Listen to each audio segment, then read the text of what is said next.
Hello everyone and welcome back. So I've been trying to build these procedural biomes. So trying to create some procedural assets to fill some sort of biome environment. And today I wanted to share with you how I created these procedural logs that you can create many variations as you can see. I also build other assets, mainly vegetation and whatnot, but today I wanted to focus on how I did these procedural wood logs. That has UVs and texturing, and then we can manipulate it with the topnet or create the different variations. So let's go through the setup. The setup is really simple, but then I wanted to show you on how to do the texturing and how to use stops to automate everything and whatnot. So let's go through the setup. I start with a basic line and then do some resample to have more points. Do a small attribute noise vector on the position to get some movement on the log, and then do a sweep. Then on this sweep, I'm outputting, as you can see in here, an attribute called prim call. So if we have a look at that, and I change this to color, random from attribute, as you can see, we will have this prim call attribute that we can manipulate by promoting to a detail attribute set to maximum, and also promote it to points. And then in a group we can select a sim, as you can see. So if the prim call attribute is equal to the max, in this case I divide it by 4 because I have in here 32 divisions I think, and then we can easily select that sim, we promote it to edges, and then we do the UV flatten. But let me just enable something in here because I have these UVs disabled. So let's get rid of the prim call, and as you can see we already have the UVs done procedurally. Then for the breaking parts in here, I am creating another line, sweeping in this case two columns and merging both, assigning a random size to each prim that you can easily do by creating a random number and reading the initial position of the curves with a prim UV, doing a sweep and remesh to grid to start to create the blob mesh, do quite intense noise as you can see, and then remesh to grids. And now we can do the UVs, and after copying that to, in this case, to the end caps of the initial log, so as you can see, extracting the centroid, creating the orientation, we can copy that to points, and finally we can do a boolean. And since this mesh has UVs, it will propagate through the boolean, as you can see, and we have UVs for both parts. So from there we have the base log. Then in here I'm creating some moss layer. So in this case some wood moss layer, that goes on top of the wood log. So basically I'm extracting the base mesh, doing a remesh to grid to have enough subdivisions, creating a clip attribute. In this case it will look something like this. So I don't want them at the ends, so I'm doing in here a bounding box on the z-axis and playing with the ramp to have this fall off. Then adding some noise, in this case multiplying some noise and some bigger noise on this side, and then attribute combining both set to maximum. Then we can do a clip by attribute, as you can see, and delete small parts. Let me just get rid of this clip attribute. From there we can take the base log that has UVs and UV transfer to this. This is the cleanest way of doing it in this case. Remeshing, and what am I doing in here? Oh, I'm setting, I want this part to have a bigger scale on the UVs. So in the UV layout you have an attribute called eye scale that you can set to a bigger value if you want bigger islands on the layout. Doing a small mountain just to distort a bit the shape, and then poly extruding it a bit to give some thickness. And that's the moss part, moss layer. Then combining everything.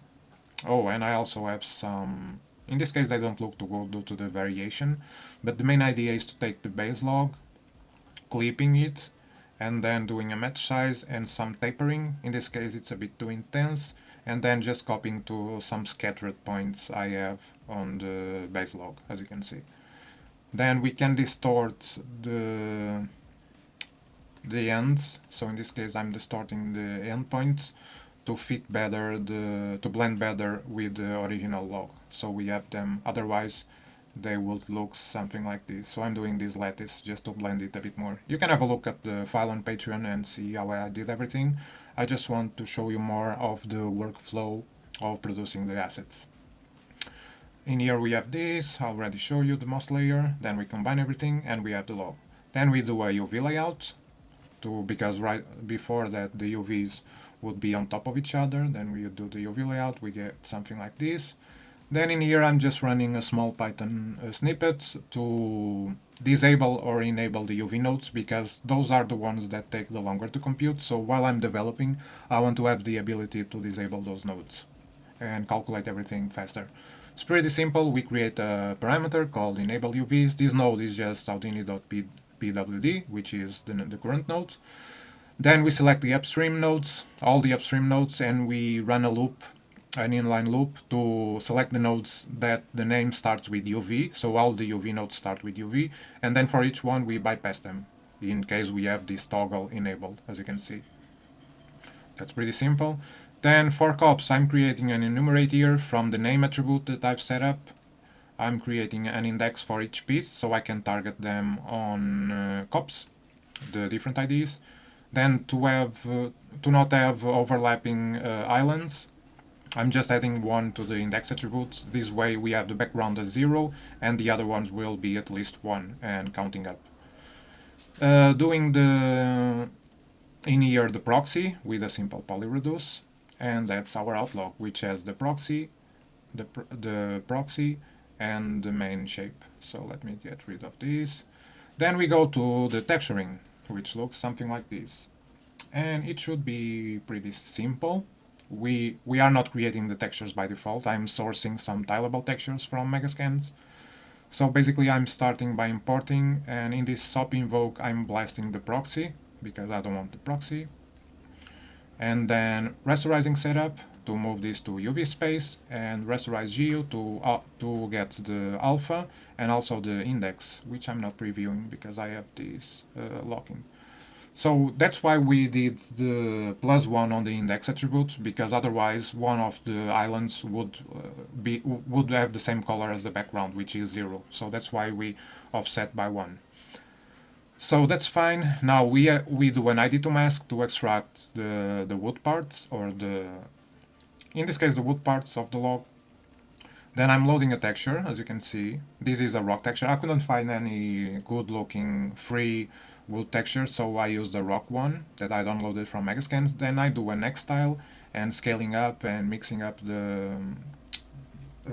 an X style, and doing a multiply to isolate the parts where I need, and doing the same in here for the moss part. So just doing a AGSV adjust and creating an X style to repeat the texture and make it tileable, then multiplying by the mask of the moss layer, which in this case is 3.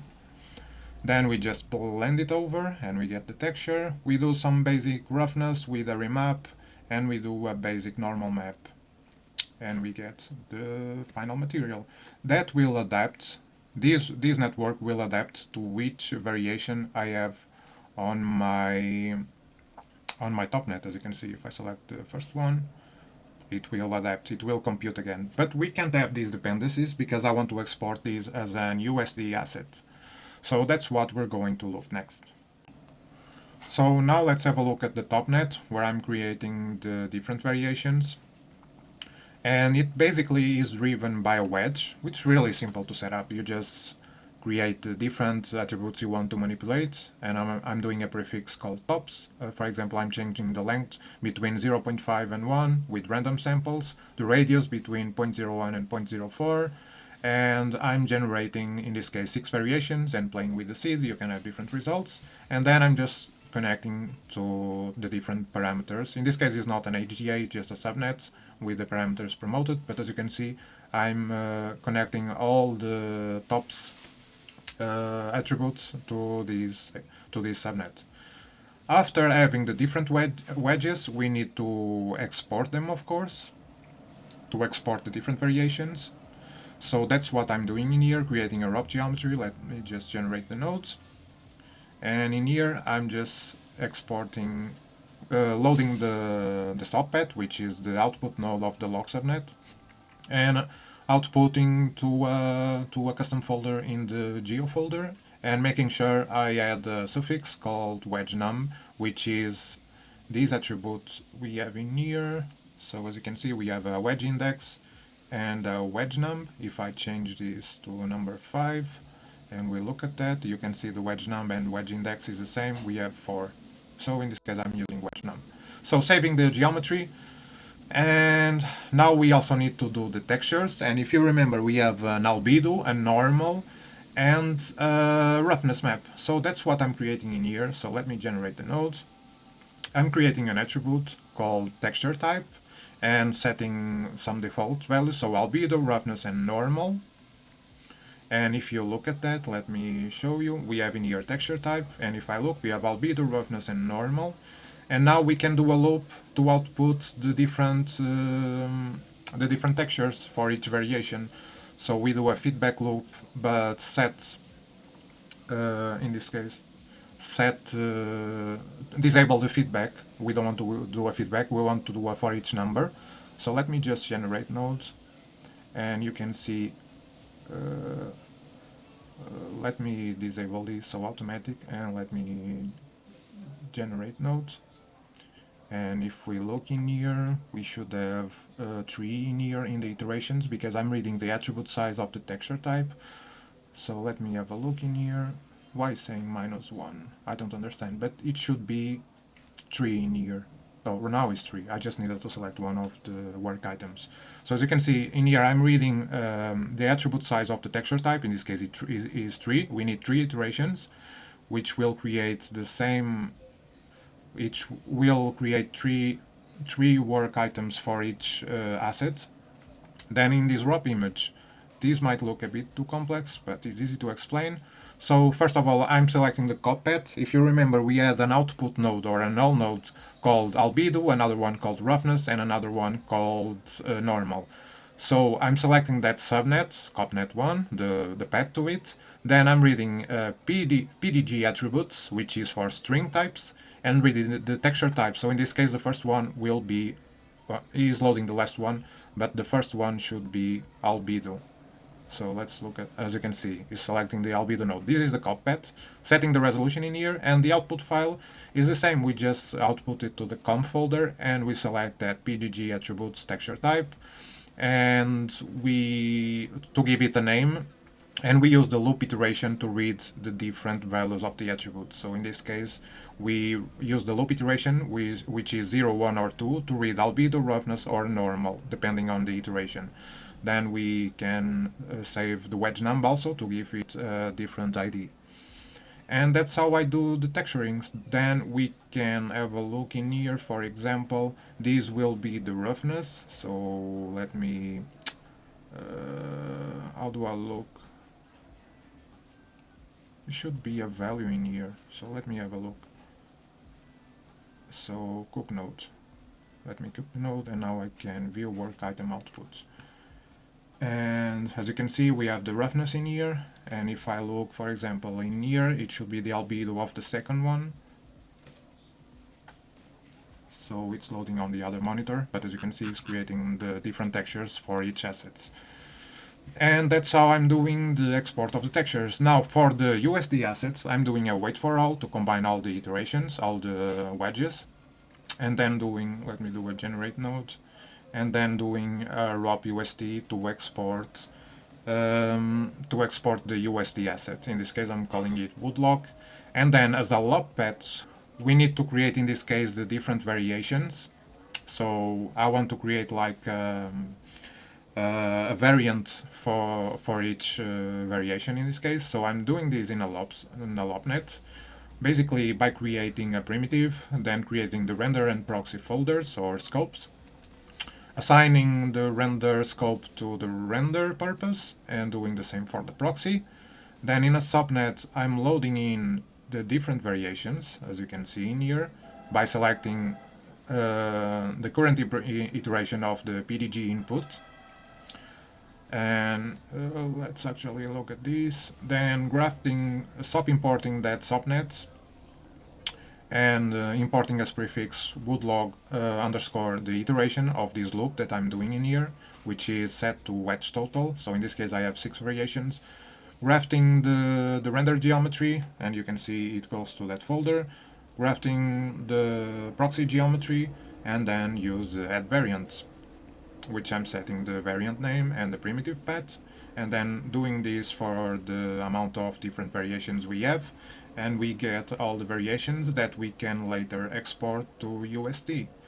And now let's go through let me see, three, and it should load the Solaris scene. And if we have a look in here, for example, at the different wood logs, so as you can see, this is loading the proxy by default because we have that in there. Then we do an explore variant, and if I do use bounds, we get the different variations, as you can see. And if we do final render, for example, you can see the different variations. Then, in order to assign the materials, I'm creating an overall material called woodlog, and creating a parameter for each file, for each image that I'm going to load, which will be the albedo, the roughness, and the normal. And as you can see, we have a 0 in here, which is the first iteration, so we have 6 in this case, from 0 to 5. Then I can do a simple assign material, and I load in here the different variants. So from these variants network, as you can see, we have 0 to 5. Then we create from this name that you can see in here, 0, 1, 2, 3, 4, 5, we create an OP digits to extract the number that we can use to set the different textures. So the albedo, the roughness, and the normal. We create the paths with that variant, and then we assign it to the different parameters that we have in our material library. In here, as you can see, I'm connecting the file albedo to this vex parameter that I have in here, and doing the same for all the geometry. And if we look at the final render, as you can see, all the textures have been loaded to the different asset. This might be a bit complicated, but I find it better than creating a single material for each piece. This way I can easily automate all of this. Then that's basically it, guys. I'm feeding that to an instancer, and at the end, if we have a look at the final network, and I change this to viewport size and dark, and let me get some space in here and do some rendering. If this doesn't take too long, let's have a look. So that's my current progress of the procedural biomes, but I intend to make it better. So if you guys let me just have a look in here. There are some, oh, I know why, because I've set that. So in the wood logs I've set this to use bounds. I need to revert that, so that's why.